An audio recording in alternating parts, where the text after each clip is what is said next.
Hello friends, welcomes. Now we are going to explain the Raman spectroscopy. Before discuss the Raman spectroscopy, I have focused on the spectroscopy.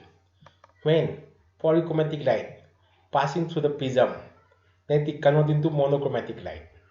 The monochromatic light passing through the sample, then some amount of light is absorbed and molecule get into the excited state.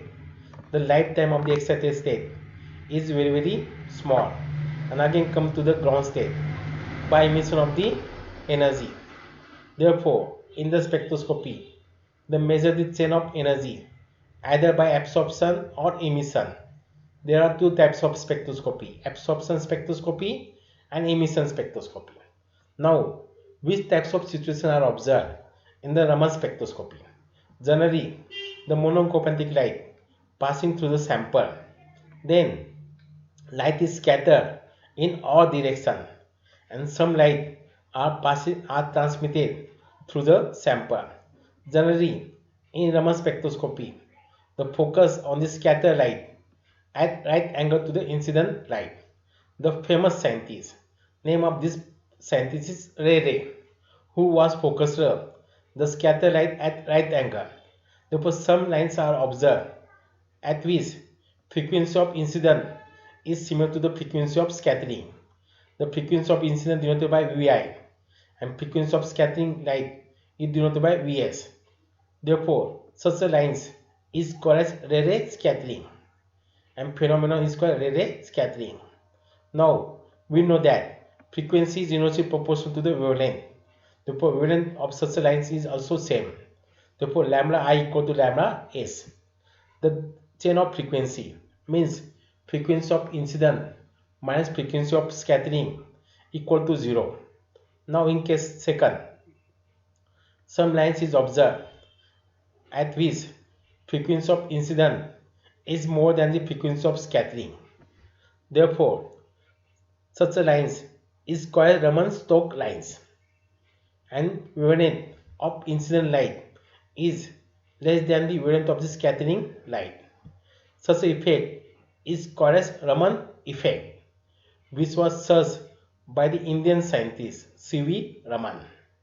Therefore, give the name of that scientist on this effect. The chain of energy, that is delta V, equal to frequency of incident minus frequency of scattering for Stokes line, delta V equal to positive. In case second, the sum lines is observed at the 90 degree such that the frequency of incident is less than the frequency of scattering. Therefore, such a lines is called as Raman anti-Stokes lines. That gives the wavelength of incident light is more than the wavelength of the scattering light. Now, the chain of frequency is equal to negative for the anti-Stokes lines.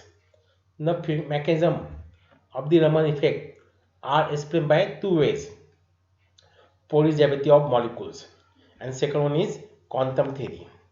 First, I will focus on the Pauli gravity of molecules. When electrical field is applied, then it is electrons and nucleus are displaced like this.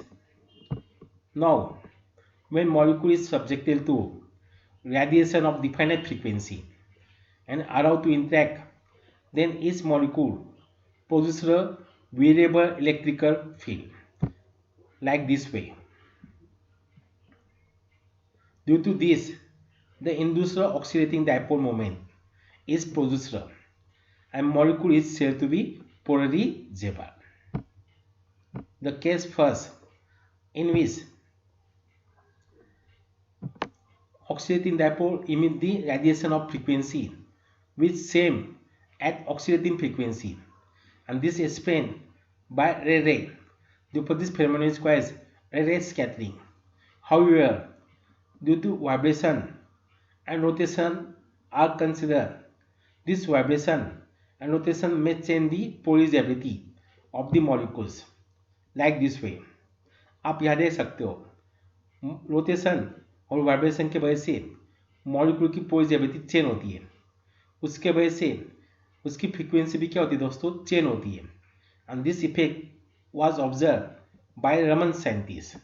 Therefore, this is called Raman effect. The existence of Raman lines depends on the chain of polarizability due to vibration and rotation. The corresponding spectra are called as vibration Raman or rotation Raman spectra.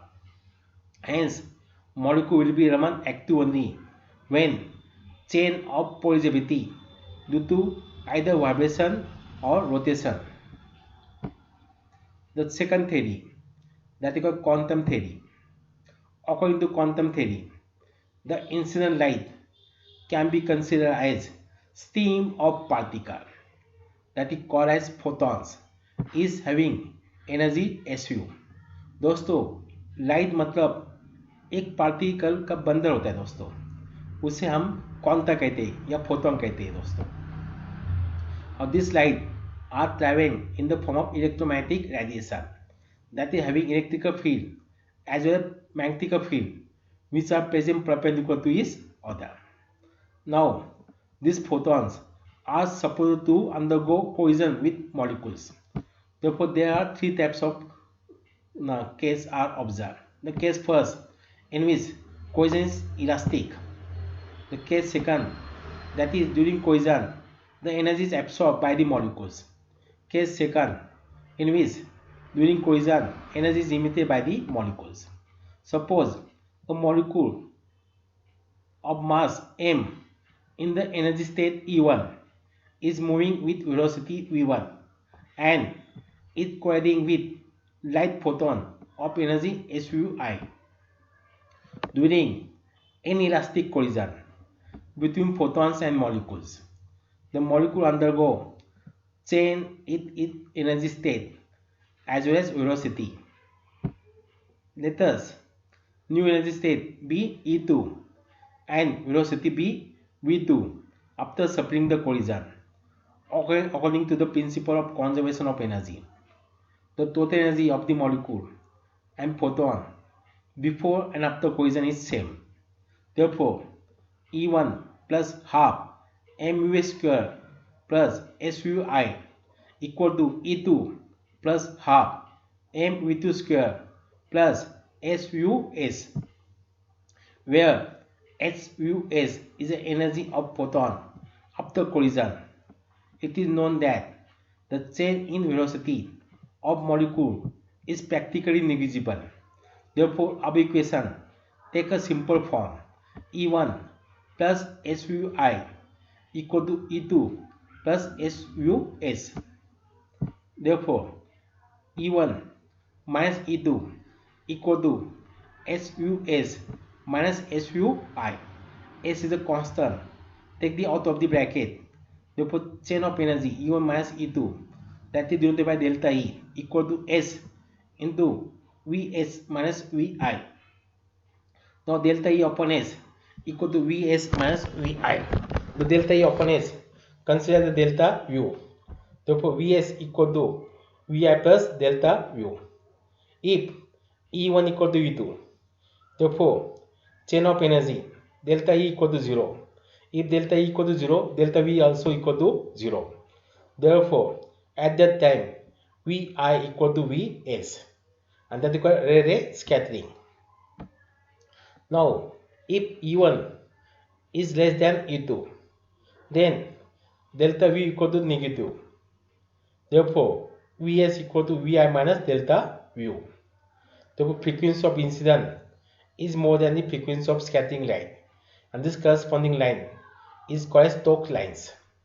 If E1 is less than E2, means energy is emitted, then delta V is positive.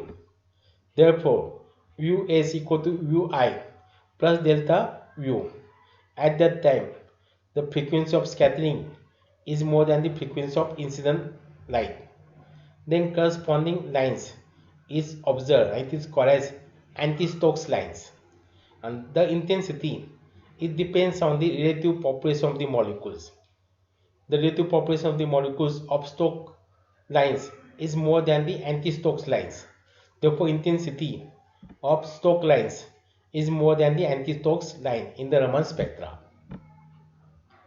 The selection rule for rotational Raman spectra is delta J equal to plus minus 2. The transition delta J equal to plus 2 gives Stokes lines, while transition delta J equal to minus 2 gives anti-Stokes lines.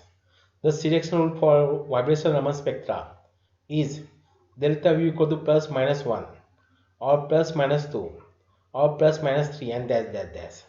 Therefore, application of Raman spectroscopy are discussed now. The first application, rotational Raman spectra, are useful for determination of the bond length and moment of inertia. The structure of carbon monoxide, H2O, N2O, can be explained by the use of Raman spectra. Raman spectroscopy provide information regarding the nature of bonding, either covalent or ionic, the presence or absence of specific linkage in a molecules, the study of the isomers. Many problems of physical chemistry such as electrolytic dissociation, hydrolysis, ionic equilibria in solution can be studied by using the Raman spectroscopy. The Raman spectroscopy having some limitation. The first limitation means poor resolution of Raman spectra as compared to micro and IR spectra. Resolution means the separation of the peak.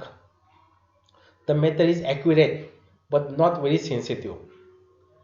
Some photochemical reactions are take place in planes of Raman region. It is necessary that the substance under study must be pure and colorless. Now, discuss the distinguish between the Raman spectrum and IR spectrum. It is Raman spectrum is observed due to scattering of light by vibrating molecule. Infrared spectrum is observed due to absorption of light by vibrating molecules. The Raman spectrum is arised due to change in molecular porosity during rotational and vibrational motion of molecules.